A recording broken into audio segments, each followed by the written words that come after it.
Salut tout le monde! Saviez-vous que cette année marque le centenaire de la loi sur le droit d'auteur au Canada?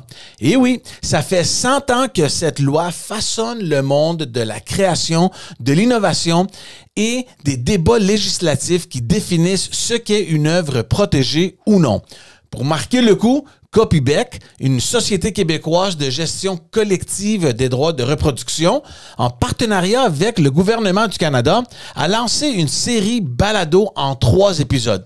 Et tenez-vous bien, cette série, animée par le juriste Farnell Morisset, explore l'histoire fascinante de cette loi, son influence sur les créateurs et ce qui nous attend pour les 100 prochaines années. C'est du contenu intelligent, accessible et franchement captivant pour toutes celles et ceux qui aiment réfléchir à l'impact des politiques publiques sur notre quotidien. En plus, c'est disponible en français et en anglais pour toucher tout le Canada. Donc, si vous êtes curieux de creuser ce sujet et de découvrir pourquoi cette loi a tant d'impact, et oui, même dans vos choix de playlist ou de lecture, eh bien, cliquez sur le lien dans la description. Croyez-moi, vous allez adorer. Bonne écoute et bon balado.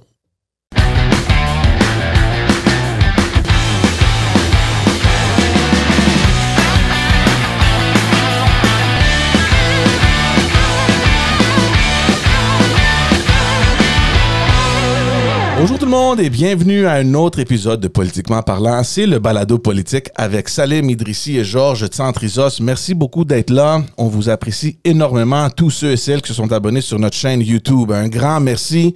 Évidemment, n'oubliez pas que vous pouvez nous trouver sur toutes les plateformes audio. On est sur Spotify, Apple Podcast, on est sur Amazon.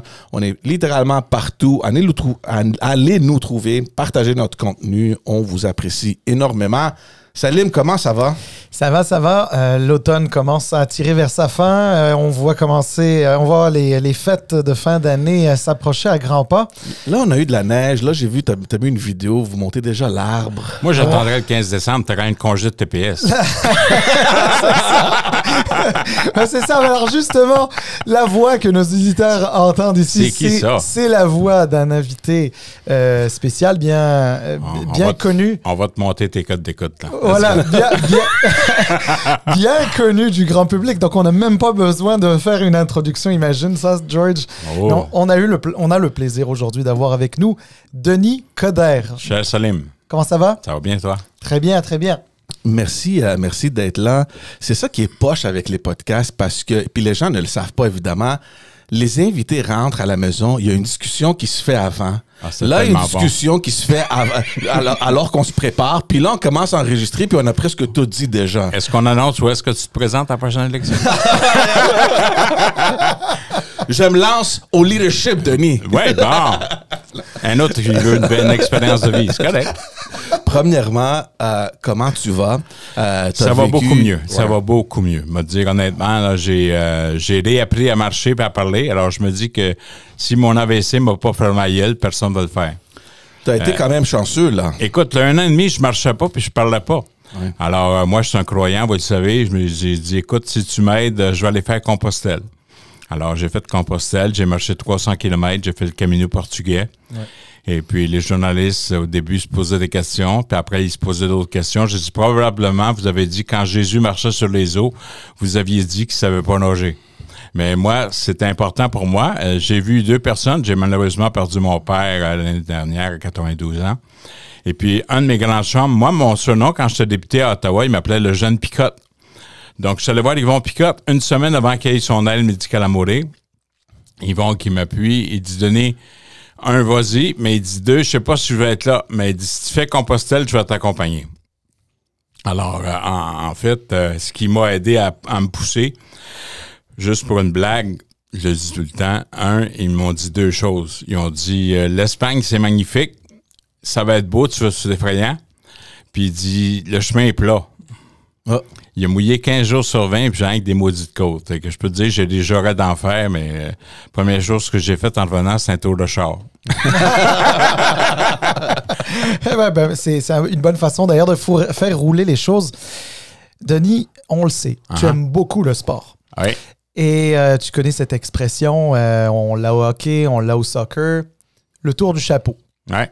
Tu as fait le fédéral. Fédéral, municipal. Puis là, tu as envie de scorer pour faire le tour du chapeau. Là. Ben moi, écoute, plus que ça, quand j'ai marché Compostelle, pourquoi je suis assez fou pour continuer? Moi, ça fait 40 ans que je fais de la politique. Je suis un chef d'orchestre. Je connais le premier violon, mais je suis un chef d'orchestre. Il y a un homme qui a pris une chance avec moi qui s'appelle Jean Chrétien. C'est mon père politique. Et puis, j'ai toujours aidé, que ce soit à Ottawa ou à Québec. Montréal, on l'a remis sur la carte. Quand j'ai eu mal à Montréal, parce que Montréal était corrompu et tout ça, j'ai dit, donnez-moi les 5 minutes. Ça a pris 100 jours finalement, j'ai fait un mandat. Puis les gens m'appellent encore Monsieur le maire. Pourquoi? Parce que j'étais sur le terrain.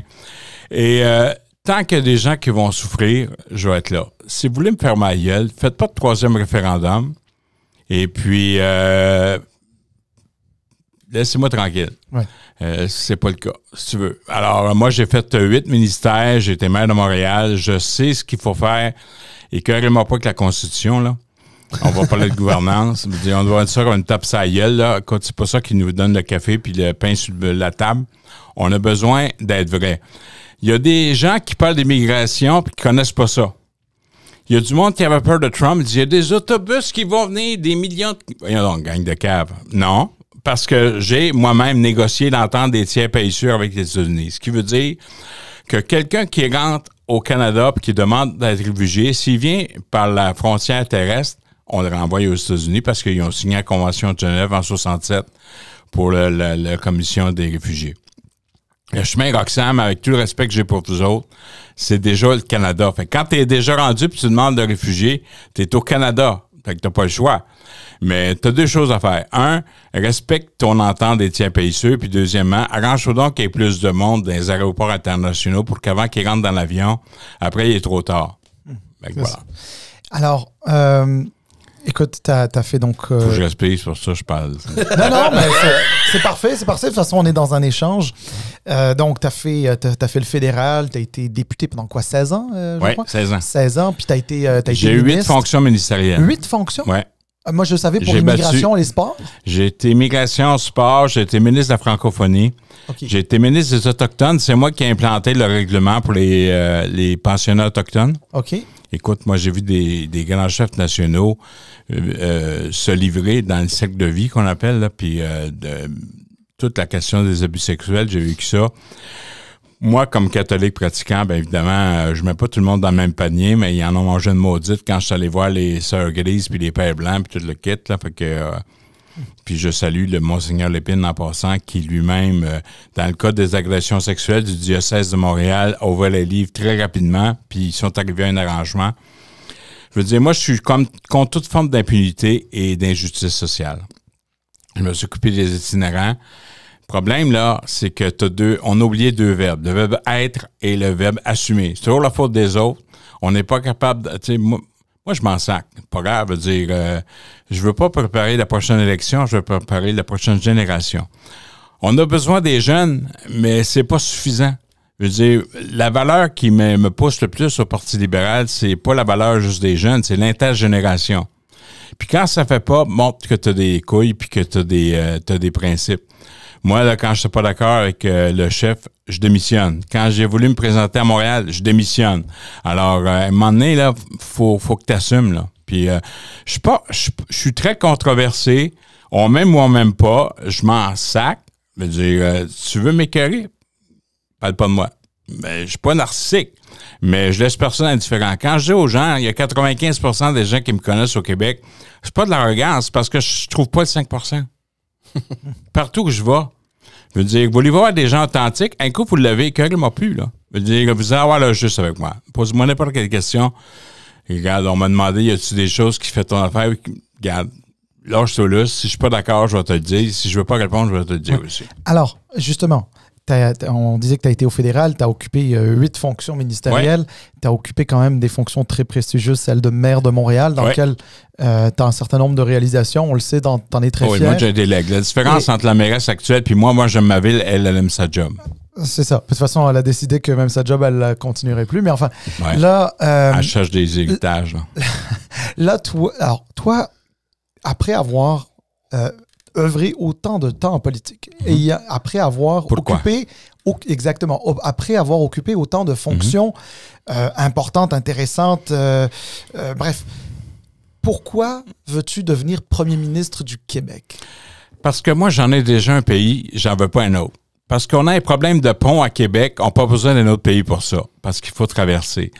Parce qu'on a des problèmes encore qu'on ne s'assume pas. Parce que je suis tanné du nationalisme identitaire. Je suis tanné de dire que s'il manque 200 logements à la Pocatière, c'est à cause des immigrants. Moi, j'ai négocié les ententes de Guatemala pour les travailleurs saisonniers. Il n'y a pas un maudit Québécois qui va aller dans le champ pour aller faire des récoltes. Ça, c'est la réalité.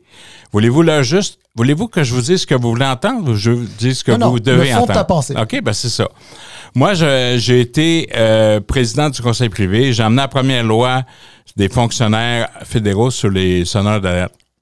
J'ai changé la loi d'immigration. Le problème, c'est pas... Il y en a trop. Le problème, c'est que tant et aussi longtemps qu'on reçoit de la péréquation, c'est démographique. Alors, de deux choses d'une. T'as déjà 2 enfants? Fais-en d'autres. 3. Ben, on t'aime. Continue.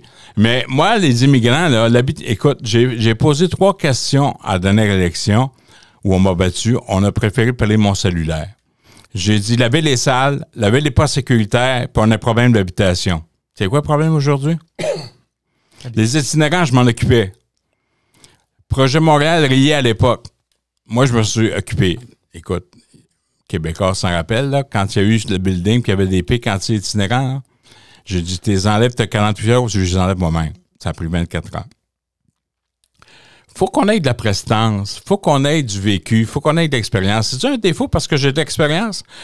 Moi, j'ai décidé de me représenter. D'ailleurs, on dira ce qu'on voudra, là. Il n'y a pas de course si je suis pas là. C'est moi qui l'ai parti, là. Les gens ont eu du courage par la suite.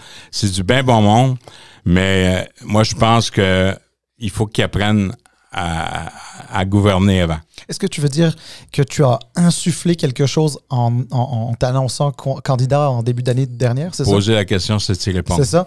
Alors, justement, George, je m'excuse, je te vole la politesse, mais ça fait un bon lien. C'est un libéral, là, toi aussi.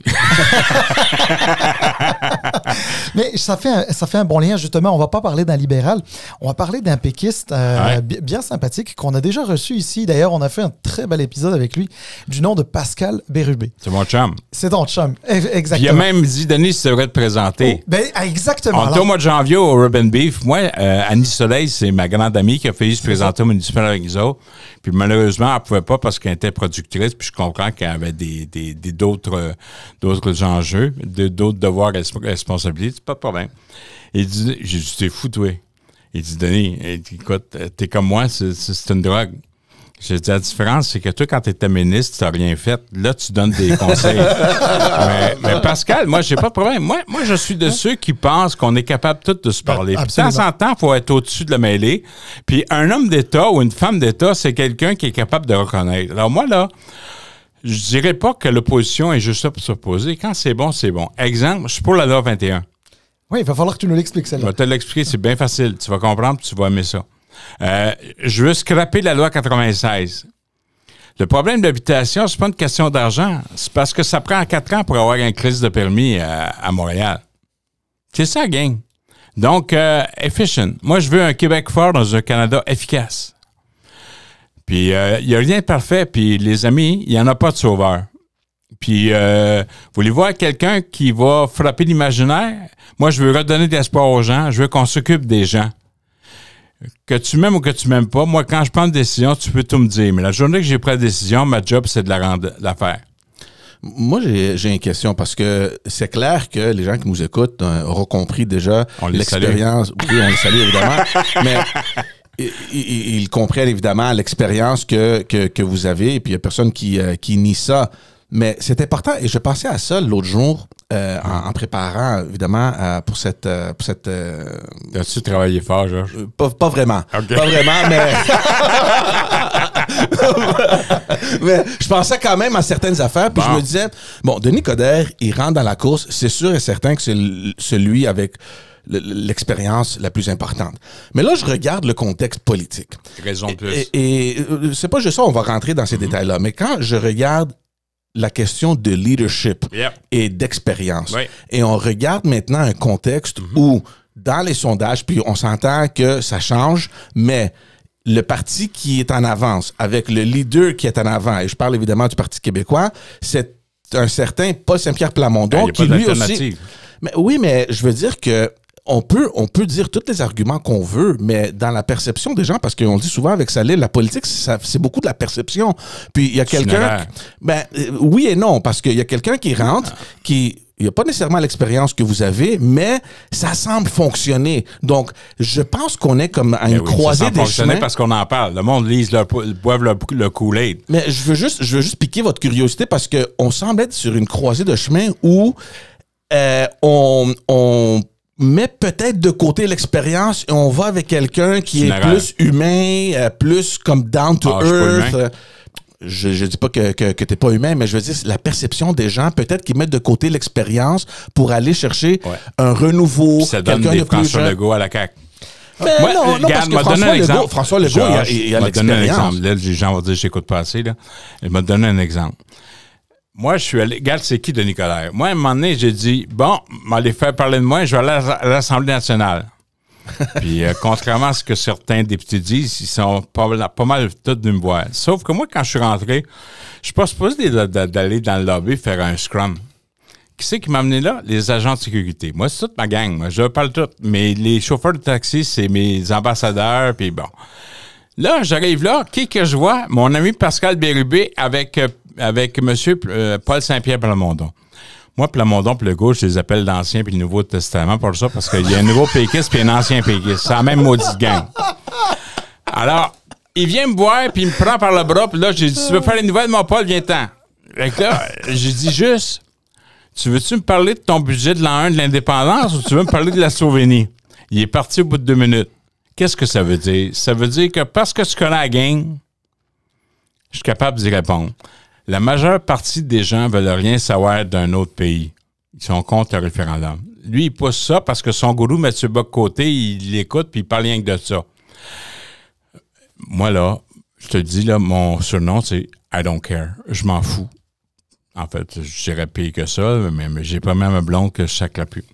Alors, au bout de la ligne, c'est que la journée qui va être... Là, on attend l'alternative. Quand tu vas être contre lui, puis m'a dit des affaires comme je pense, puis tout sur moi qu'on fait les nouvelles. Checkez bien les nouvelles, vous allez voir. Alors, mais ce qui est important, c'est que, écoute, Wilfrid Laurier disait au début à la fin du 19e siècle, il dit, les Canadiens français, les Québécois d'aujourd'hui, n'ont pas d'opinion, ils ont des émotions. C'est pas une question de perception, c'est une question de feeling. Alors, moi, je leur dis la chose suivante. Je m'en vais pas là pour aller à l'école, là. Je m'en vais là pour le régler tout de suite. Alors, quand les gens vont me voir, moi, c'est pas une expérience de vie, là, j'ai vécu 13 élections. Mais on est encore dans marde. Il y a du monde, là, il y a 1 personne sur 5 qui sont encore pognés dans les banques alimentaires. Pas normal, ça. Moi, tant et aussi longtemps qu'une personne va être dans le besoin, je vais être là. Puis, sais-tu, je sais pas quoi faire d'autre que de la politique. Fait que je vais continuer à faire. Ma première élection, je suis devenu président de classe en maternelle à 5 ans. Fait que, mais la vie est un éternel recommencement. Elie Wiesel, puis je vais te laisser après, elle disait la chose suivante. Ceux qui ne connaissent pas leur histoire sont condamnés à la répéter. On est dans la marde, là. Je suis d'accord avec toi sur le fait qu'il y a beaucoup d'émotions dans la politique québécoise. Ça, c'est très vrai. C'est tant mieux. Il reste que les gens, les électeurs, les Québécois, le peuple québécois, écoutent aussi sa classe politique dont tu fais partie depuis déjà un certain nombre d'années. Puis, ils ont connu un Denis Coderre, par exemple, qui avait certaines positions et qui ne les a plus nécessairement aujourd'hui. Pas qu'on n'ait pas le droit dans la vie de changer d'avis. Et les fous qui ne changent pas d'idée. Pardon, oui, il n'y a que les fous qui ne changent pas d'idée, mais bon, c'est-à-dire que les gens recherchent une certaine cohérence aussi. Puis là, je t'amène justement sur le terrain de la loi 21, que Denis Coderre, député libéral de Bourassa, du comté de Bourassa, aurait vilipendé. Et d'ailleurs, ce genre de choses, tu l'avais fait. Là, tu sais, je veux dire, oui, c'est hostile, pas de problème. Pourquoi maintenant? Maire de Montréal, tu avais déchiré ta chemise sur la charte des valeurs du Parti québécois. Mais la charte des valeurs et la loi 21, c'est 2 choses différentes. Oui, ben... Non. C'est pas pareil. C'est pas pareil. C'est pas pareil, mais disons que c'est une version light Qu'est-ce que je vous ai dit tantôt? On oublie le mot « être » et le mot « assumer ». Oui, justement. Alors, il y a un gars qui a fait, en 1982, une clause non-obstant qui s'appelle Jean Chrétien. Oui. Il ne doit pas être séparatiste. Non. Là, quand je vous ai dit que moi, quand c'est bon, j'ai pas de problème, il y a quelque chose qui s'appelle l'acceptabilité sociale. Oui. OK? Vous voulez des francophones, vous voulez tout le monde. Moi, en 1963, je suis né en 1963. Dans les années 60, après la commission parents, ils ont mis de l'avant ce qu'on appelle une école séculière. OK? Donc, l'État était laïque. Je vais vivre ma religion pareil. Vous la vivez vous autres-mêmes, que ce soit orthodoxe, peu importe. Regarde, moi, je suis catholique. Mais j'avais 3 ans quand j'ai décidé là, que c'était un État laïque. Là. Pas moins, là. Et alors, si on va en région, puis tu parlais tantôt de perception, viens avec moi, on va prendre du café. J'espère que tu as un café froid parce que tout le monde va te déranger. Alors, je vais dire la chose suivante. En 2000 quelques, tu as Pauline Marois, un autre péquiste, qui a fait un amendement constitutionnel pour changer les commissions scolaires confessionnelles pour linguistique. Absolument. Là, on a un ancien péquiste qui, à mon avis, devient de plus en plus péquiste, qui s'appelle François Legault. Son problème, c'est pas Maurice Duplessis. Il se prend pour Lionel Groux. Ça, c'est pire.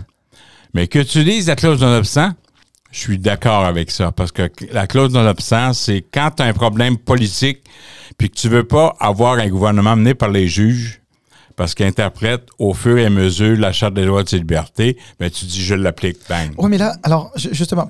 Je suis allé en région. Ouais. J'ai parlé avec les gens. Moi, je ne remets pas la porte à dents dans le tube. Ils ont dit, Monsieur Coderre, nous autres, on veut ça. Parfait, je suis d'accord. Alors, très bien, mais... Je t'écoute. Mais en passant, d'avoir cette position-là, c'est très légitime. C'est-à-dire, on est en démocratie après tout, donc ce que ça veut dire, c'est que tu as 2 péquistes qui ont utilisé la Constitution canadienne. Alors, j'ai un secret pour vous autres, les amis. Antoine Robitaille, il nous écoute. Le Québec fait partie de la Constitution canadienne. Merci au Parti québécois. Alors, non, là où je m'en vais, c'est que la clause dérogatoire, elle est tout à fait légitime. Ouais. Mais ça, c'est une mécanique. Hein, c'est une mécanique juridique. Moi, je parle sur le fond. Est-ce que Denis Coderre est en faveur du fond de la loi 21? Parce que Denis Coderre, qu'on a connu avant... Ça va avec, puis je vais te dire pourquoi. Parce que l'application d'une clause non-obstant veut dire que tu en payes le prix politique, tu l'assumes. Si moi, demain matin, je vais dire n'importe quoi, on est tanné des manifestations pro-palestiniennes parce qu'ils connaissent sweet fuck all de ça, parce que tu parles à l'ancien ministre de l'Immigration avec Aaron Cutler qui a mis Hamas et Hezbollah sur la liste des terroristes. Si certains Marocains ne sont pas contents, je vais leur dire, le premier pays qui a signé une entente avec Israël, c'est le Maroc. On passe à un autre appel. Alors, la question que je vous dis, c'est la chose suivante. Si, mettons, parce que je sais pour P6, moi, là, quand tu manifestes, c'est drôle, hein? J'ai pas besoin de B-window d'en face, ça va par une maison, pas d'en face. Tu te mets pas un masque. Ouais. Alors, si on veut faire une loi qui va permettre d'avoir des manifestations sans masque, tu utilises quoi? La clause non-obstant. Si moi, je dis, je suis contre la loi 21 puis éventuellement, je veux la faire, peu importe le dossier, puis j'ai pas d'idée en tête, puis que ça demande la clause non-obstant, tu appelles ça de la cohérence. That's it. C'est tout. Juste un dernier point, et je laisse la parole à George là-dessus. Parce que tu disais que tu t'en allais dans certains coins, on te disait la loi 21, on veut ça parce que c'est laïque, etc. Mais il n'y a personne qui a dit qu'il était contre la laïcité. Hein. Les gens qui sont contre la loi 21, c'est pas des gens qui sont contre la laïcité non plus. Moi, je suis pour la laïcité dans l'État, mais je leur dis la chose suivante. En grande majorité au Québec, le monde accepte ça. Le monde dit on veut un État laïque. Cependant, j'étais le premier à dire vous allez arrêter de niaiser sur le financement des écoles privées religieuses. Pourquoi? Parce que si vous faisiez vos devoirs, on va arrêter de voter avec des résolutions du PQ en passant, là, c'est pas trop bon. Deuxièmement, premièrement, l'accréditation se fait aux 5 ans, puis il n'y a pas un maudite école, sauf en 2005, dans certaines écoles orthodoxes juives, puis on a arrêté par la suite. C'était Michel Courchaine qui était la ministre, on la salue, qui était la ministre de l'époque. Et puis, je vous dis la chose suivante. Là, l'accréditation se renouvelle aux 5 ans et tous les permis se renouvelés parce que quoi? Parce qu'on ne finance pas l'enseignement religieux dans ces écoles-là. Et si vous voulez avoir du trouble, coupez l'argent. Puis moi, là, je plaide mon conflit d'intérêts. J'ai envoyé mes écoles à l'école Marie-Clarac. Puis j'étais président de la fondation. Je peux-tu vous dire qu'il y a bien des gens qui peuvent pas se payer les écoles qui sont amenés par ces écoles privées-là, puis on s'occupe d'eux autres? Qu'est-ce que vous voulez? Quel type de société vous voulez? Vous voulez être une gang de woke qui pense que les licornes volent encore puis on a toutes des lunettes roses, ou vous voulez avoir la réalité de la vie puis de l'assumer? C'est ça. Là, c'est intéressant que tu ouvres la porte parce que je voulais rentrer dans ce sujet-là. Tu veux savoir si Denis Coderre est woke? Non. Je suis réveillé, mais je suis pas woke. Mais ça va à ton café, qui est excellent. Non, c'est parce que tu as chaviré vraiment la chaloupe, là. Parce que tu l'as mentionné, les libéraux, ils ont voté en faveur, ils ont voté pour la motion. C'est une erreur. Tu as 3 députés qui avaient le cul à la calèche, je sais pas. Mais je sais pas si c'est une erreur ou non. La question, c'est que là, en ce moment, puis on a demandé la question à Fred Beauchemin, qui est dans le caucus, puis il nous a dit, qu'est-ce qui se passe au caucus reste dans le caucus. Je suis bien d'accord avec lui, mais on ne sait plus la position du Parti libéral, du caucus du Parti libéral. La position officielle du Parti libéral, c'est une valeur respectée depuis 60 ans, qu'on dit, écoute, si on connaissait notre histoire, René Lévesque, qui était ministre libéral de l'époque, péquiste par la suite, il a fait un deal pour que les écoles arméniennes religieuses puissent... Ah bon, on s'entend, à Gopian et compagnie, ici, là. T'étais là, toi? Bon. Non, pas moi. Je dis que c'était la même entente pour les écoles de la communauté grecque. Et voilà. Donc, si c'est bon pour un, c'est bon pour tout le monde. Puis c'était correct. Puis c'était bon, c'était correct. Parce que dans la vie, c'est pas blanc ou noir, il y a beaucoup de zones grises. Dans la vie, il faut se faire preuve de nuance. S'il n'y a pas de nuance, on tombe dans la polarisation comme on l'a présentement. Puis... quand tu penses pas pareil, on peut pas avoir des débats qui sont sains. Alors, mais les temps, excuse-moi, les temps changent évidemment. T'sais, on n'est plus dans les années 60-70 où il y avait comme une poignée de main d'organismes culturels organisés, dont les Arméniens, les Grecs, les Irlandais ou whatever. Ah oui, ça a changé, c'est bon? Mais on a beaucoup plus d'organisations. Des Grecs. On a beaucoup plus d'organisations ethnoculturelles aujourd'hui au Québec qu'on avait à l'époque. Donc peut-être que tout le monde maintenant, alors qu'ils s'organisent, veulent un peu ce que les autres veulent. La question qu'on se demandait, moi et Salim, c'est à quel point est-ce qu'on, tu sais comme on dit en anglais, we draw the line, parce que il y a du financement public qui rentre dans ces écoles-là où, par exemple, on a des...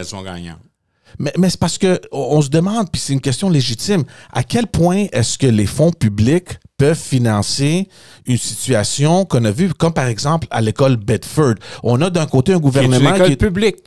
Oui. Merci. Alors, si au lieu de niaiser avec les écoles privées, on avait continué sur la question de l'école publique, peut-être qu'on aurait réalisé des choses. Alors, c'est ça l'expérience. L'expérience, c'est de dire, au lieu de tomber, t'es-tu obligé de te brûler? Si quelqu'un peut dire, va pas te mettre la main sur le rond de poêle, tu vas te brûler. C'est quoi le problème? Mais, c'est ça l'expérience. C'est d'empêcher et de prévenir des problèmes. Mais pour moi, public-privé, ça change pas grand-chose parce parce qu'à la fin, c'est des fonds publics. Que ce soit une école publique ou une école privée, il y a quand même des fonds publics qui sont accordés. Oui, évidemment, les écoles privées, c'est à 60%, mais quand même, c'est des fonds publics. Sauf combien de milliards de dollars parce que tu finances ces écoles-là? J'ai rien contre ça. Moi, c'est juste l'idée qu'il y a un gouvernement qui finance quelque chose qui, en arrière-scène, il est supposé de protéger les droits de la personne. Donc, quand on voit une situation comme celle... Avez-vous remarqué, les amis, on parle d'éducation tout à l'heure, puis il n'y a pas un enfant de Chine qui a parlé d'enfants.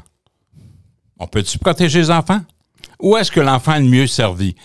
Si, dans certains secteurs, c'est le privé, go for it. En autant qu'on ne finance pas pour l'enseignement religieux. That's it. Puis c'est déjà le cas. Alors, avant de commencer à penser puis d'être complotiste, là, allons voir les faits. Quand on connaît les faits, on va y arriver. Moi, je ne demande pas à ce qu'on m'aime, là. Vous voulez que l'affaire... Moi, je vais être votre meilleur chef de transition. Puis les autres qui vont être bons, moi, là, ils m'ont dit qu'est-ce que je pensais des autres candidats. Je dis, ça va être des excellents ministres. Parce que moi, je viens d'une école où on additionne. Moi, je suis pas d'une école où on avait promis sur 199 députés qui seraient tous ministres, sauf moi, parce que je n'étais pas dans un gang. Qu'est-ce que tu veux dire par un chef de transition? Tu te vois pas premier ministre en 2026? Non, je me vois en premier ministre, mais si le Parti libéral ne gagne pas aux prochaines élections, j'espère que vous avez d'autres jobs. OK, alors revenons Ben, nous, on travaille pas pour le PLQ. Pourquoi c'est sa défensive? Non, je suis pas... Tu veux en parler?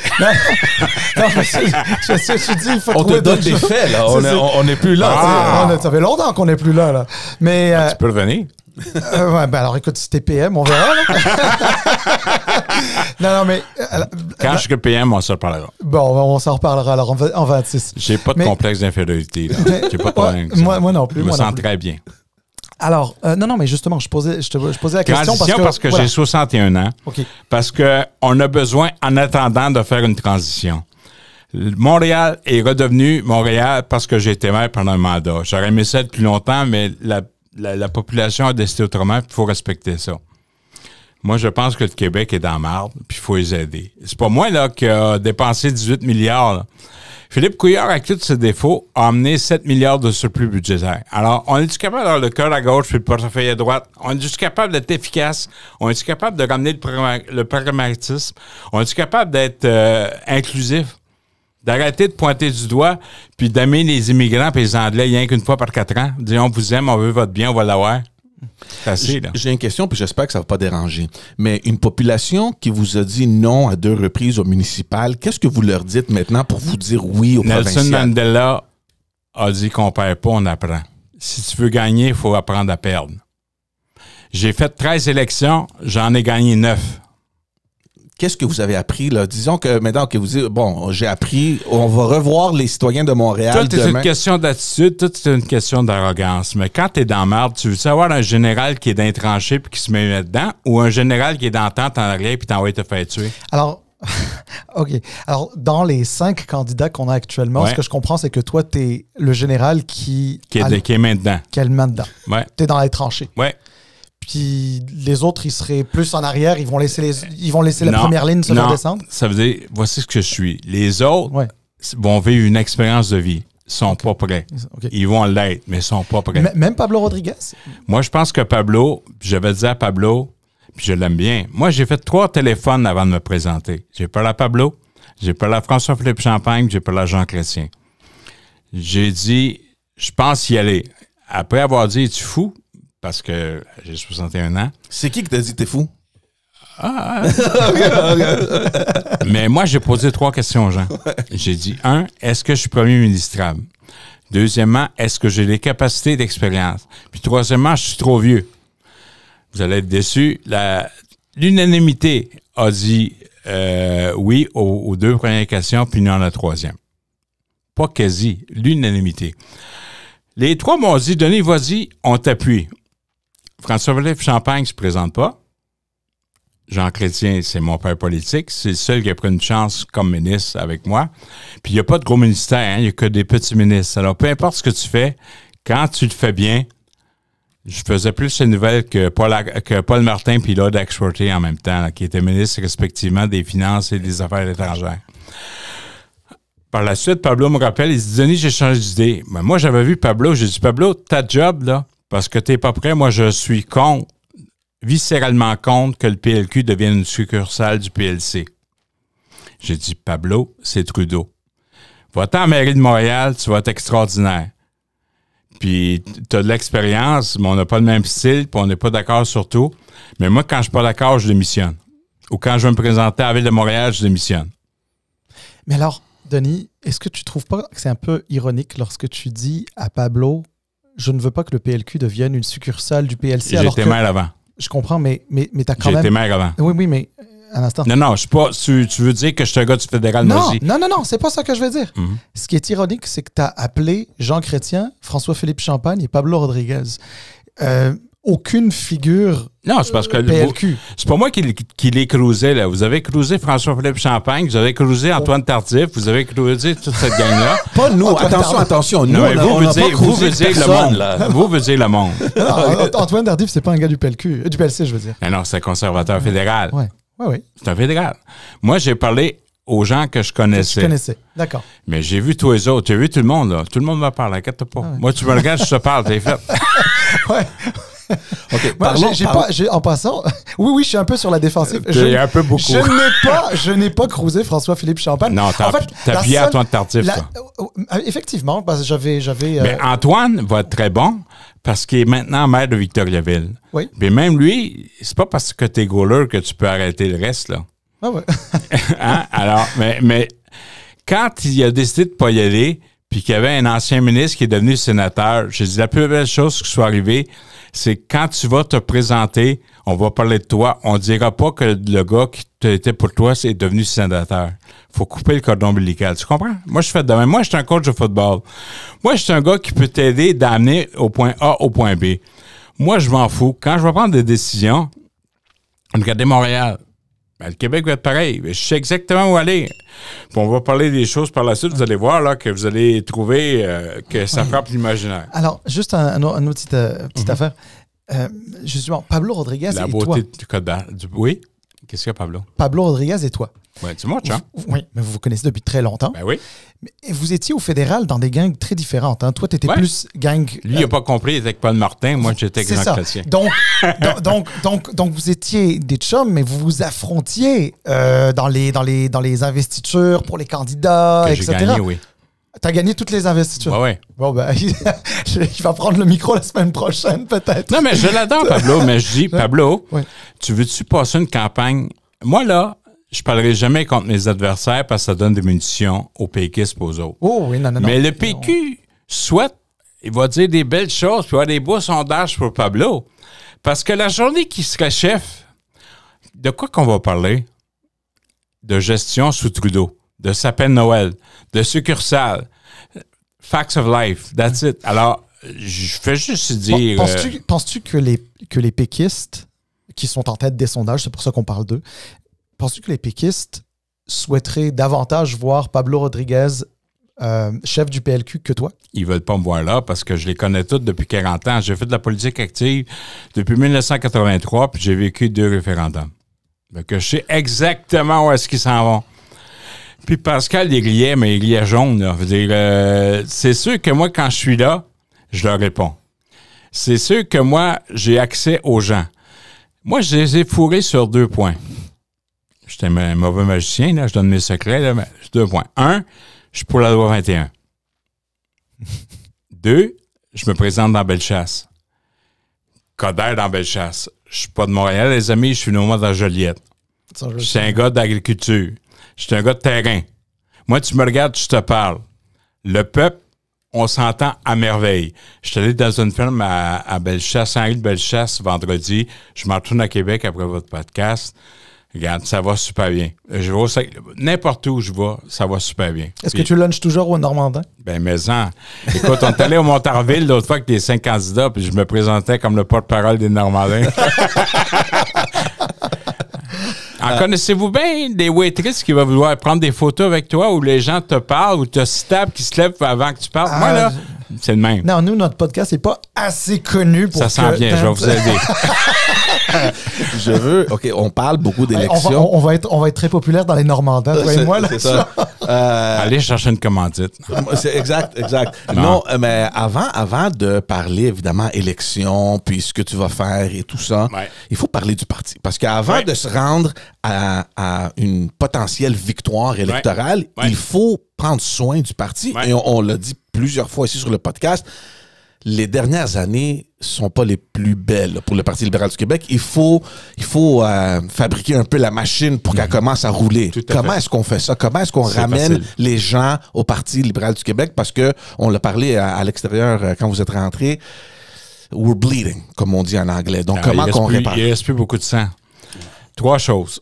1, on a un président extraordinaire. Raphaël Ferraro est extraordinaire. On le salue en passant, oui. Deuxièmement, le caucus a arrêté de faire des rapports de 80 pages disant que les militants sont importants, puis à la première occasion, vous prenez une position plutôt que de consulter les militants par rapport aux écoles privées.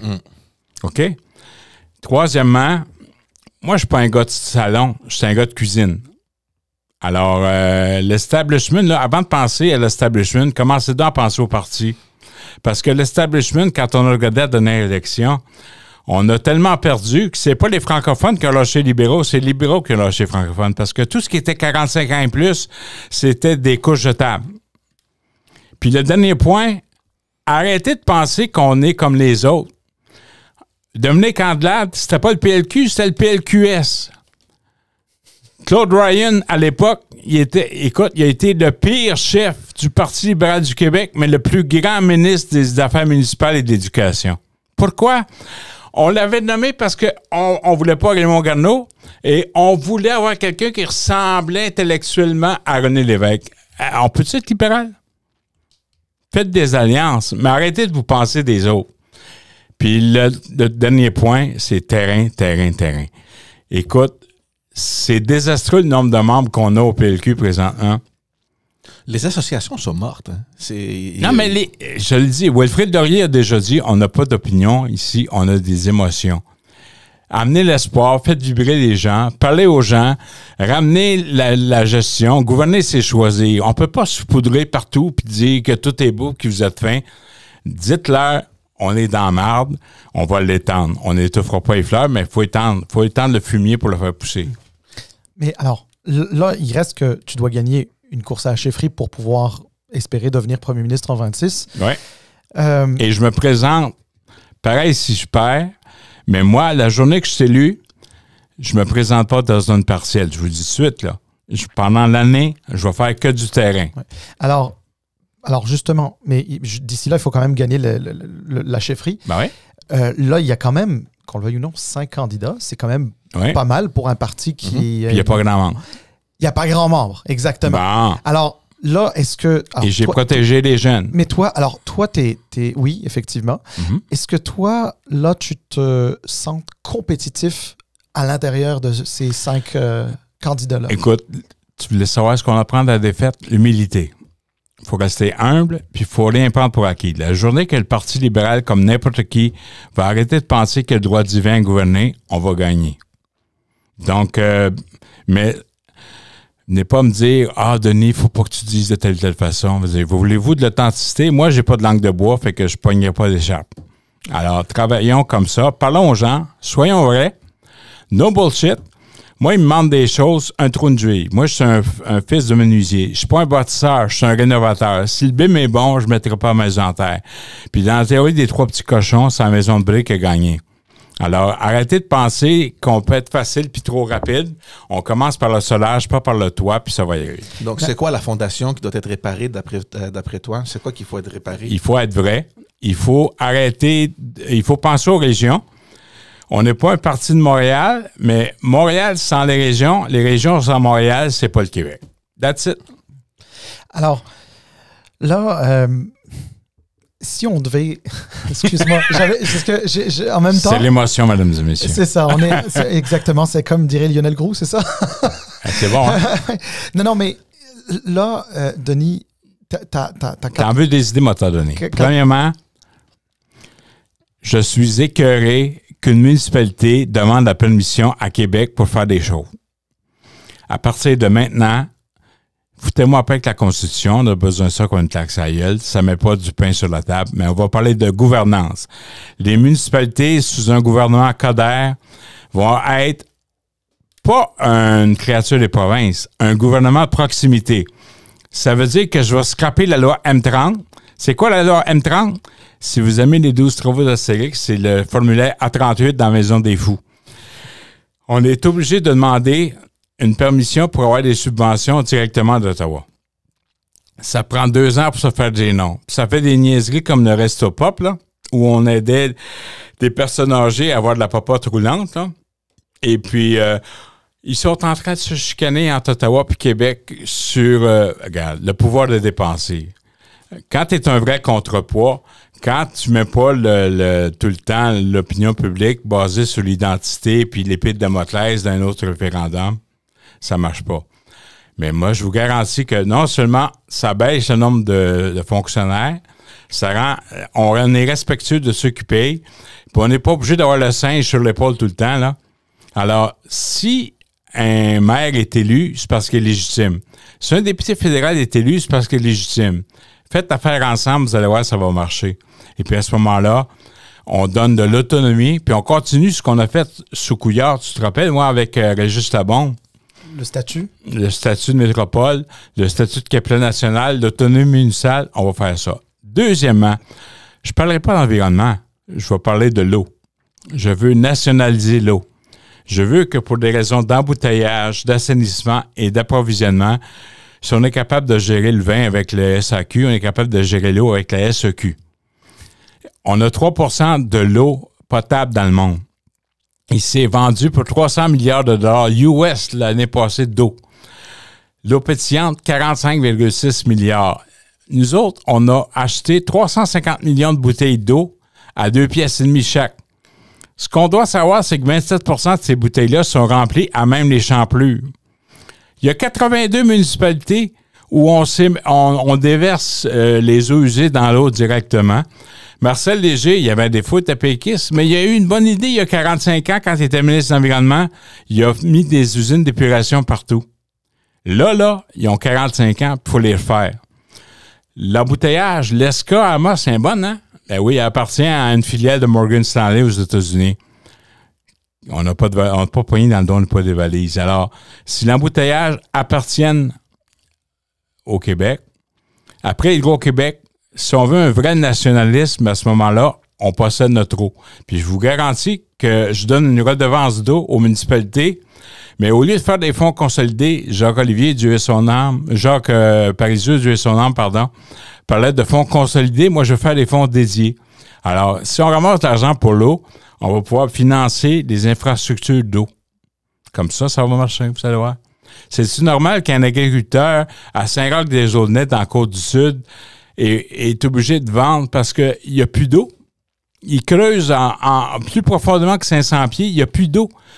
Puis ça fait rien que 10 ans qu'on s'occupe des nappes phréatiques. Alors, si on travaille sur le dossier de l'eau, je vous garantis qu'on va y arriver. Là, on parle beaucoup de finances puis de stratégie. Il y a une réalité évidente. Le prochain premier ministre doit s'occuper du déficit énorme historique de 11 milliards. De Comment qu'on fait? On dit la vérité, on choisit. Gouverner, c'est choisir. Moi, j'ai vécu les déficits au fédéral. Alors, on prend la moitié, on paye certains éléments, on met les priorités. Ça peut être la santé, ça peut être l'éducation. Au niveau de la santé, moi, j'aimerais ça au lieu de vouloir faire des mini-hôpitaux pour les aînés, ça vous tente-tu de, avoir des CLSC partout, puis que ces CLSC sont ouverts 24 heures sur 24, et que les syndicats, au lieu de se prendre pour les années 70, là, qui comprennent qu'à partir de maintenant, la première ligne va passer par les CLSC. Fait qu'on vient de sauver des millions de dollars. L'autre élément, j'ai aimé dans le rapport de Michel Clerc à l'époque, qui disait, ça te prouve que je suis pas juste libéral, je dis toutes les autres, qui avait dit que le fonds de génération est-ce qu'on devrait faire un fonds de la santé avec ça plutôt qu'un fonds de génération? Un peu comme la caisse de dépôt. Ça pourrait être intéressant. Donc, il faut regarder, parce que là, c'est pas juste... on veut pas donner des chèques de 250 piastres tout le temps. Là. À un moment donné, là, il va falloir... L'argent ne pousse pas dans les arbres. Ma grand-mère mettait dehors les bérets blancs à l'époque parce que il était pour le crédit social qui disait qu'on va imprimer de l'argent pour la donner à tout le monde. Il me semble que depuis la pandémie, on n'est pas loin. Alors, gouverner, c'est choisir, faire des choix, que la moitié aille à la dette, l'autre moitié à des éléments bien précis, puis le futur ministre des Finances doit s'assurer qu'on gère adéquatement. Contrôler ses dépenses, c'est pas de l'austérité, c'est de dépenser selon nos moyens. Intéressant, très intéressant, Denis. Là, je vais revenir... on a parlé du caucus tantôt. Oui. Là, j'ai vu qu'il y avait un certain nombre de députés qui ont déjà, qui se sont déjà prononcés pour certains candidats. En même temps, ils ne sont pas... Trop vite. Ils sont 19. Si je comprends bien, il y en a 6 qui sont obligés de rester neutres pour des questions parlementaires. Donc, il en reste 13. Parce que ça les arrange bien, oui. Pardon? Ça les arrange bien. Oui, ça les arrange bien. Et alors, j'imagine que toi, tu les rencontres tous, tu leur parles régulièrement? Moi, je leur parle, mais je ne leur demande pas tout de suite de m'appuyer parce que, premièrement, la campagne commence au mois de janvier. Au mois de janvier. Oui, c'est ça. Deuxièmement, regarde, il y a bien des choses qui vont changer d'ici janvier. Beaucoup de choses qui vont changer. Et puis, au bout de la ligne, avec tout le respect que j'ai pour eux, ils représentent 19 votes.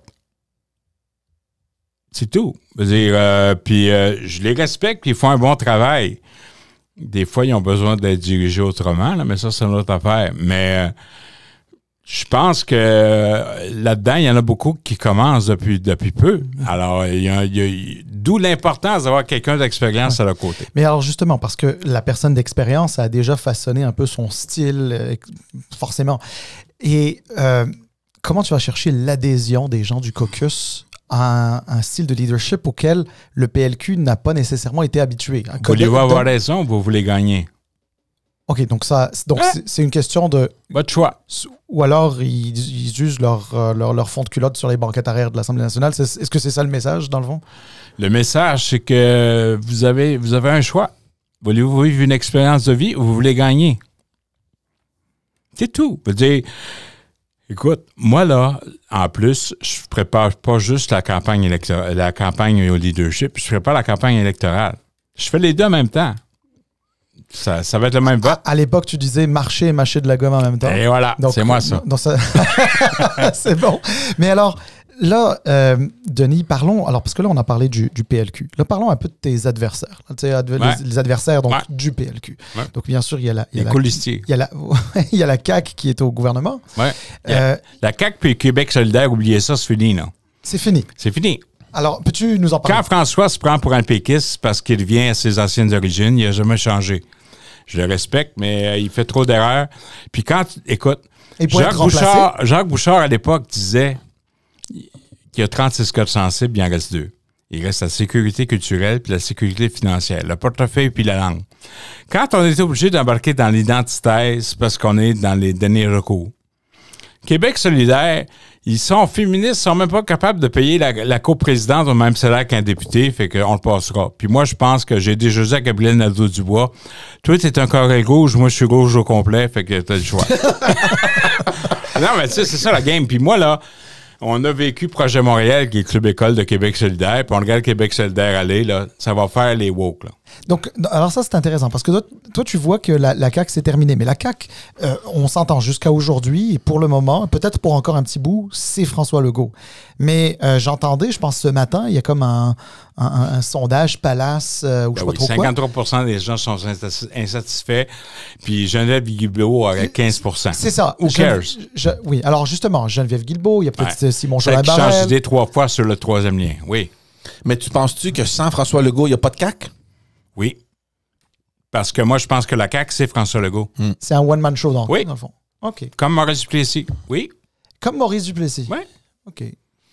Donc, dans le fond, il resterait encore les libéraux. Ça va joindre les libéraux puis le PQ. Donc, on revient au beau vieux temps des deux partis à l'Assemblée. Les deux ont besoin de l'autre. Mais ça, c'est quoi? C'est Montréal contre Québec? Non. Oh, OK. Là, c'est pour les Nordiques parce qu'on a besoin d'une équipe pour se pratiquer. Ben, tu vois, là, tu viens de m'inspirer d'une bonne question. Ben, là, si tu veux me parler des expos? Mais j'allais te dire, allais-tu revêtir la tunique des Nordiques? Non, je suis pour le Canadien. OK, d'accord. Les gens vont pas trop t'en vouloir. Je me respecte, là. Non. Dans le Normandin. Au Normandin, on parle de ça. Exactement. Moi, j'ai une question, puis je ne vais pas rentrer dans les affaires personnelles parce que ça ne me regarde pas, puis ça ne regarde personne d'autre. Mais les médias vous ont déjà fait le coup avec vos finances. Oui. Et moi, je m'en fous, je ne veux pas savoir. Mais moi, la question qui m'importe le plus, c'est est-ce que Denis Coderre va être sur la ligne de départ au mois de janvier? La réponse est oui. On recommence. Tu parles de mes impôts. Moi, là, les amis, j'ai rien à cacher. Puis je vends ma maison présentement. Puis si je suis candidat, parce que je vais être candidat, tout va être payé. Il n'y a pas de problème, OK? Mais il faut que vous sachiez, mes amis, que pour Revenu Québec, c'est supposément de ce qu'il y a de plus privé. J'ai vécu un divorce. Puis je vais protéger mon ex avec ça parce que j'ai signé. Puis je veux protéger mes enfants. Mais ça devient public une hypothèque légale que j'ai eue de Revenu Québec. Quand c'est signifié par un huissier, malheureusement, je l'ai su. Quand le huissier est venu me voir, il était en maudit, qui m'appuyait en plus. Il était en maudit. Je suis désolé, M. Coderre. Pourquoi? Parce que j'ai été signifié 3 jours après que ça soit dans le Journal de Montréal. C'est un journaliste qui me l'a appris. Puis moi, j'ai pas voulu. Je leur dis, je peux pas le faire parce que j'étais en train de négocier. En fait, je ne pouvais pas négocier parce que je vivais un divorce présentement. Et quand j'ai vécu mon divorce, j'avais des choses à régler avant, que je ne peux pas le faire. Et puis, j'avais même proposé une entente de paiement avec Revenu Québec qui ont refusé. Mais comment expliquer que quelque chose de privé, qui aurait dû être signifié par huissier en premier lieu... On va jaser quand ça va être réglé. Ah, OK. D'accord, c'est bon. Non, parce qu'on ne voulait pas les... Il y en a qui vont trouver le temps long. Ouais, non. Non, mais c'est ça la réalité. Je vous dis, regarde, j'ai toujours payé mes impôts, mais ça donne qu'il y a 2 ans, j'ai fait un AVC. Je marchais pas, je parlais pas. Puis j'avais des problèmes, j'ai perdu la moitié de mes clients, puis à un moment donné, regarde, la vie suit son cours, puis j'ai un divorce en plus. Je veux pas faire c'est le moment émotif du podcast, mais c'est la réalité. Non, mais je veux juste te dire une affaire.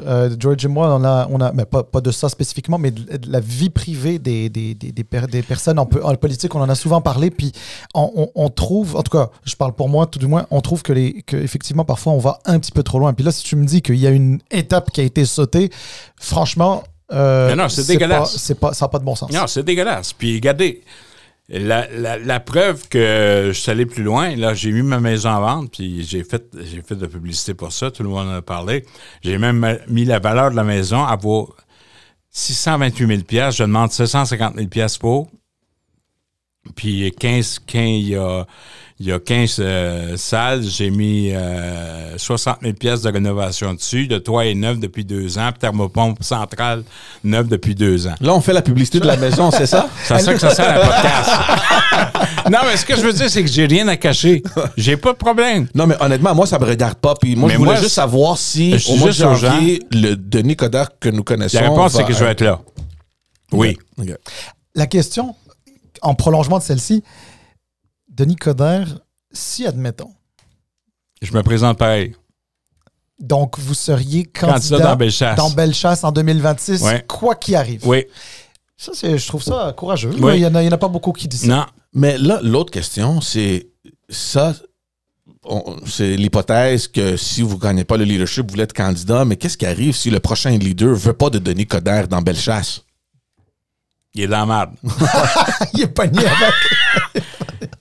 Mais non, mais écoute, c'est parce qu'à un moment donné, moi, je veux bien être gentil, je veux bien être respectueux. J'ai connu des leaderships à tout point de vue. J'ai vu ce qu'il y a de pire et ce qu'il y a de meilleur dans la nature humaine. Voulez-vous gagner? Je suis votre homme. Je ne dis pas que les autres sont mauvais, je dis que les autres ne sont pas prêts. C'est tout. Est-ce qu'ils vont faire partie? Si rien de moi, tout le monde va faire partie de la gang. Il n'y a pas de problème.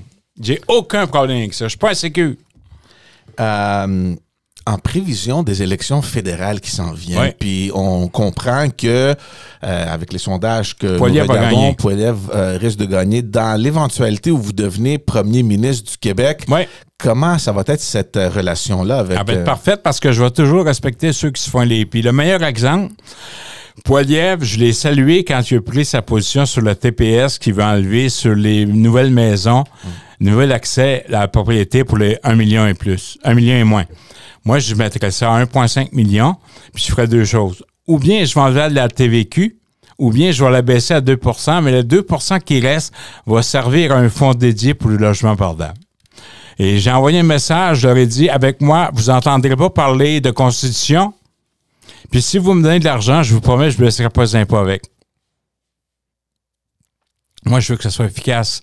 Ça veut dire que j'ai aucun problème à ce que je dise où va l'argent. Puis il m'a donné le meilleur exemple. Là, c'est l'ancien ministre de l'Immigration qui te parle. La plus belle entente fédéraliste, c'est l'entente Québec-Canada sur l'immigration. La journée que tu y touches, on est dans la merde parce que l'Ontario, la Colombie-Britannique va le vouloir, puis c'est des milliards de moins pour nous autres. On est la seule entente qui a une indexation sur l'indexation. Ça veut dire que si, mettons, tu as 750 millions, puis 800 millions l'année prochaine, c'est l'indexation sur le 800 millions, pas sur le 750. Tu comprends? On parle donc de celle de 1991, McDougall, Gagnon-Tremblay. Exactement. Qui, par la suite, en fait, c'est plus Tremblay, c'est plus... Gagnon-Tremblay, McDougall. Oui, mais c'est beaucoup plus Mulroney et Bourassa. Parce que suite à la mort de Meach, c'est ça qui est arrivé. OK. Les péquistes qui se taquent de francisation, les premiers qui ont coupé les écoles des coffees puis qui coupent dans la francisation, ou bien c'est le gouvernement péquiste, ou bien c'est le gouvernement de l'ancien péquiste qui coupe. OK? Alors, et l'autre élément, dites-moi donc pourquoi qu'on a pris 250 millions de dollars de cette entente-là pour éponger le déficit du ministère de l'Éducation quand ça sert à l'intégration. Donc là, ce que tu es en train de dire, c'est qu'il y a de l'argent fédéral qui a servi à éponger des déficits du ministère de l'Immigration. Oui, du ministère de l'Éducation. Ah, de l'Éducation. Oui. Alors, moi, là, si l'argent doit aller à la santé, elle va à la santé. C'est quoi le problème? Le pouvoir de dépenser?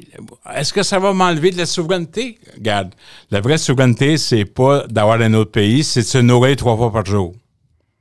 Donc, ça prend une politique des agriculteurs. On va arrêter de niaiser avec l'époque, là. Je m'en vais à l'UPA cette semaine, là.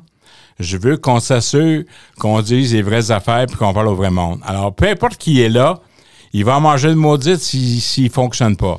Mais moi, je suis votre meilleur contrepoids. Mais la question des champs de compétences, parce que souvent, c'est exactement ce que dit le gouvernement du Québec. Ils vont te dire, c'est mon champ de compétences. Le fédéral n'a pas à m'imposer de mettre de l'argent ici ou là.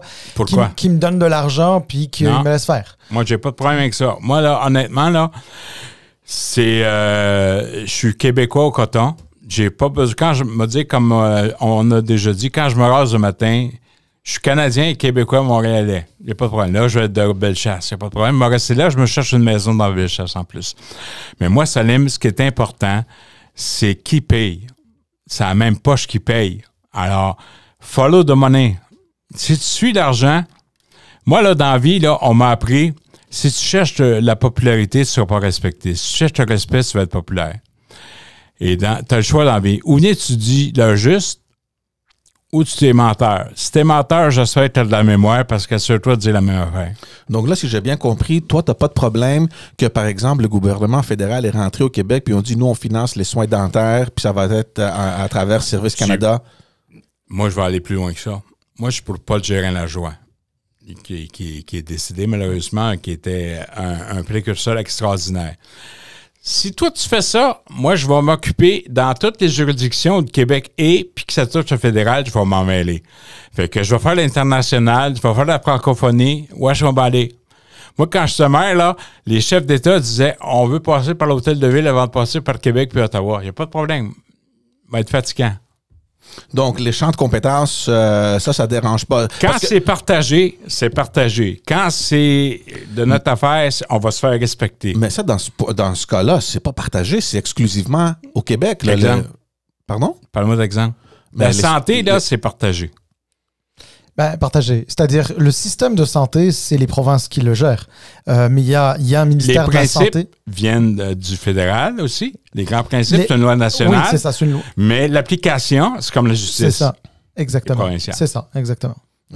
Exactement. Donc, dans le cas des soins dentaires, c'est supposé d'être géré avec un déficit de 11 milliards, là, on ne peut pas se permettre de passer. Ça veut dire d'être à plat ventre, ça veut dire de se faire respecter.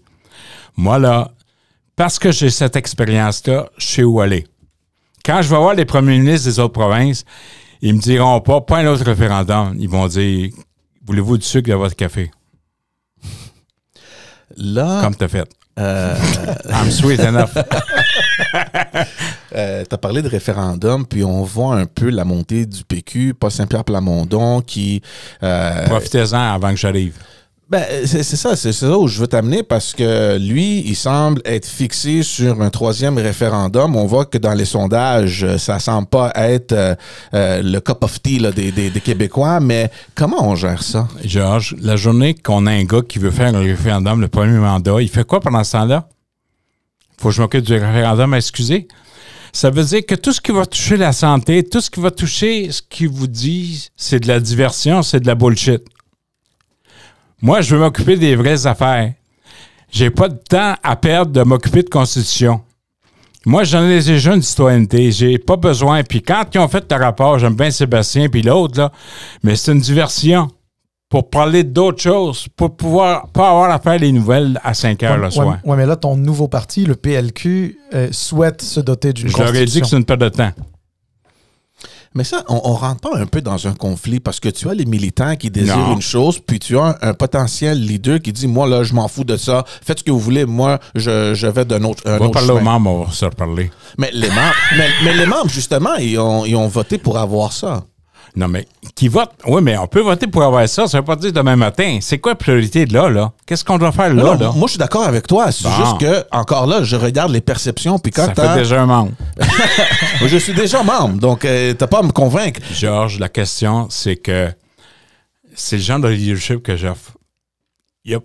Puis moi, j'étais un ancien gars de radio. Fermez-vous les yeux, là. Il n'y en a pas de bullshit, là. Je dis ce que je pense. That's it. C'est le mec que ça marche. La vie est trop courte. On n'a pas le temps. On n'a pas le temps. T'es bon? Parfait. Prends un numéro. Va te faire jouer. Si t'es bon pour le premier degré, oui, mais c'est moi qui est derrière le banc. Tu comprends? Alors, ça va marcher. Si on est prêt, on va le faire. Mais là, est-ce que ça met du pain sur le beurre? Non. Est-ce que tu as un loyer? Non. Bon, ben moi, je vous ai donné des positions par rapport aux nouvelles sources de revenus avec l'eau. Je vous ai parlé de gouvernance. Je vous ai parlé de gestion. Si je ne suis pas assez bon pour le faire, je vais m'entourer de quelqu'un qui va le faire. That's it. Parle-nous d'international, parce que quand tu as été maire de Montréal, tu as quand même fait beaucoup à l'international. Oui. Tu es allé rencontrer, serrer les mains de gens importants dans ce monde-là. Le Québec, son rôle... Par les municipalités, je pense qu'on est encore plus fort. Puis moi, j'ai dit aux Africains, qui est le parent pauvre, quand je parle de francophonie, je ne vous regarde pas sur un piédestal. Je ne suis pas français, moi. Je suis québécois. Alors, qu'on joue notre rôle, qu'on respecte tout le monde, le Québec est capable de jouer un rôle tant sur le Commonwealth que sur la question de la francophonie. Et si Tip O'Neill, l'ancien président de la Chambre des représentants démocrate de Massachusetts, disait « Politics is local ».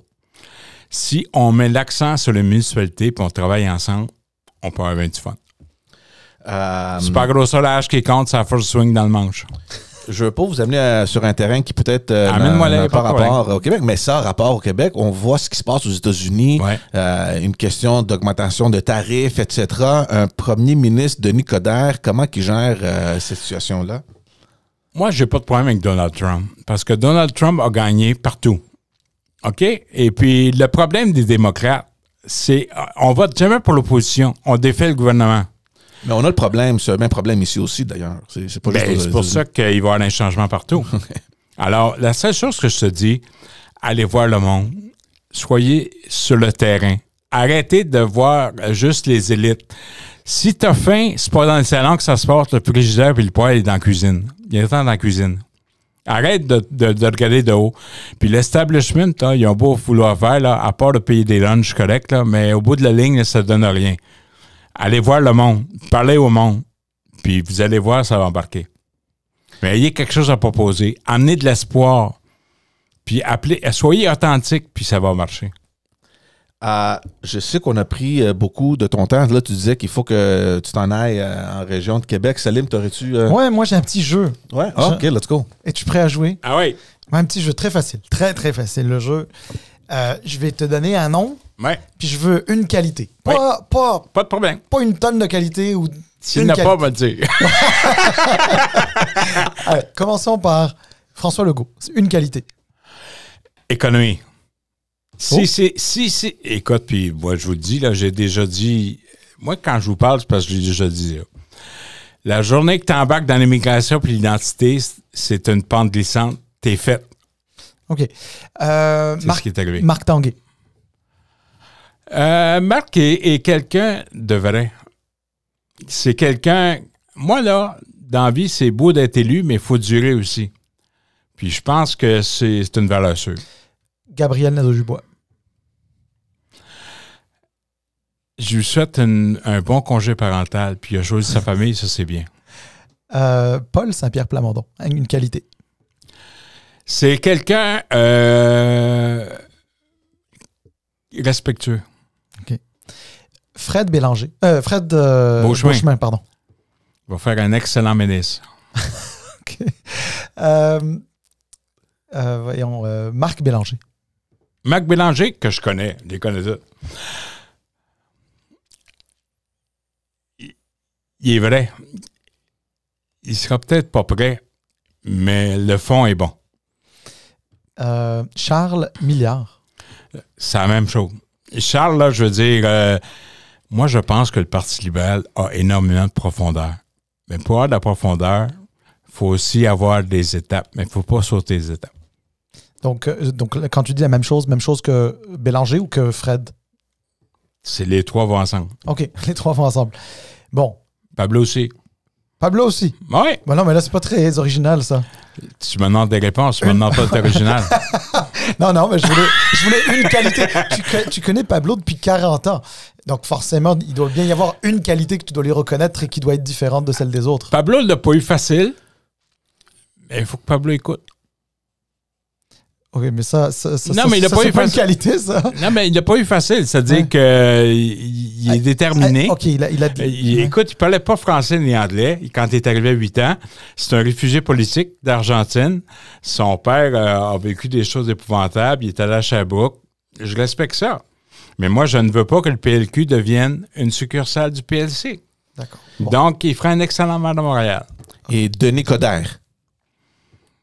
Écoute, je suis irlandais, fait que j'ai une tête de cochon. Les Italiens m'appelleraient Calabrese. C'est-à-dire, moi, je dis ce que je fais, puis je fais ce que je dis. Bon, ben, like it or not. C'est bien. Écoute, je savais que tu aimais beaucoup le sport. J'ai commencé l'entrevue avec ça. Tu aimes tout type de sport. Moi, je t'ai trouvé pas mal bon ping-pong aujourd'hui. Parce que, écoute, c'était pas nécessairement une discussion très organisée. Je pensais que tu me disais que je ressemblais à Forrest Gump. Mais c'était une bonne partie de ping-pong. Puis, disons que tu as renvoyé à peu près toutes les balles. Les amis, si vous pensez que j'ai pas assez écouté puis que je coupe trop la parole, je m'en excuse. Non, mais dans le feu de l'action, j'ai bien du fun puis je vous aime bien. Je sais ce que vous faites. Puis moi, j'ai beaucoup de respect pour les gens de podcast parce que, c'est une conversation. Exact. Et puis, le fait que c'est une conversation puis on se connaît, fait que des fois, parce qu'on se connaît ou on se connaît trop, on peut s'envoyer des... T'en as reçu pas mal, hein, Saline? Je les ai pas vus passer, par exemple. Non, mais vous êtes vrai, puis je vous souhaite longue vie. Également, mon gars a étudié chez Promédia, puis lui-ci, il avait son podcast. J'aime bien ça. Puis moi, je suis un maniaque de la radio parce que les Québécois ont une mémoire auditive. Alors, vous êtes exactement dans la bonne voie. Et puis, ce que j'aime de podcast ou de la radio, c'est qu'il n'y a pas de place pour le bullshit. Les gens nous écoutent, puis ils savent si c'est vrai ou pas. J'ai pas hésité 2 secondes. Moi, c'est une trou une juville. Tu me parles, je te réponds. That's it. Et puis, je vous souhaite une longue vie, puis vous faites un excellent travail. Merci et bonne chance pour la suite. Merci beaucoup, Denis Coderre. Évidemment, on te souhaite bonne chance. Merci à tout le monde d'avoir suivi l'épisode. Allez vous abonner sur notre chaîne YouTube. Suivez Denis Coderre, ça va être intéressant, la campagne. Et on vous voit la semaine prochaine avec un tout nouvel épisode. Merci tout le monde. Merci, au plaisir.